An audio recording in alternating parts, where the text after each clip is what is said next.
Hello' বন্ধুসকল, মই Antony ৰত্ন আৰু মই আজি আহিছোঁ এডভেণ্টেজ আছাম 2.0। মোৰ লগত আছে কমল প্ৰসাদ বানোৱাল, আজিমুল হক, এইফালে অনুপম দাস। আমি আহিছিলোঁ ইয়াত, বিশেষ আপোনালোক জানে যে ইয়াত খানাপাৰাত 2 দিনমান আগতে আদানী আম্বানীৰ দৰে বহুত বিখ্যাত উদ্যোগপতিসকল আহিছিলে, য'ত ইয়াত কোটি কোটি টকা ইয়াত ইনভেষ্ট কৰিব অসমত। মজা লাগিছে, সেইকাৰণে আজি আমিও চাব আহিছোঁ কেনেকুৱা বা লাগিছে বুলি। আপোনালোকেও চাওক কেনেকুৱা হৈছে।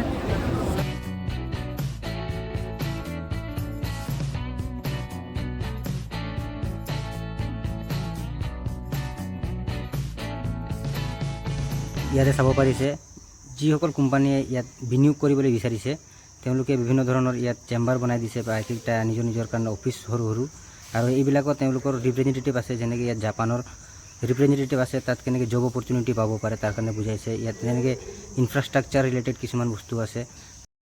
এডভেণ্টেজ আছাম 2.0 অসমৰ যিকেইটা সৰু সুৰা উদ্যোগ আছে সেইবিলাক বহুত বুষ্ট পাব, আৰু লগতে আমাৰ দেশীয় আৰু আন্তঃৰাষ্ট্ৰীয় যিবিলাক ইণ্টাৰনেশ্যনেল কোম্পানী আছে সেইবিলাক ইয়াত বিনিয়োগ কৰিবলৈ সুবিধা পাব, যাৰ বাবে হাজাৰ হাজাৰ কোটি টকাৰ ইয়াত ইনভেষ্ট কৰিব বিনিয়োগকাৰীয়ে, আৰু লগতে অসমৰ গ্ৰথ হ'ব।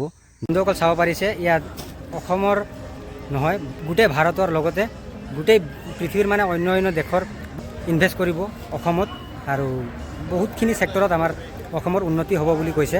ত' আজি ভাল লাগিছে আহি ইয়াতে মুক্ত। বাকী মোৰ লগৰকেইটা আছে, তাহাঁতক সুধো কেনেকুৱা লাগিছে। অনুপম, কেনেকুৱা লাগিছে? বহুত মজা, বহুত ভাল লাগিছে। আপোনালোকে আহক চাওক, আৰু বহুত ভাল মানে বহুত বিদেশৰ পৰা কোম্পানী আহিছে, মানে আৰু কি ক'ম, বহুত মজা না? মজা। বঢ়িয়া।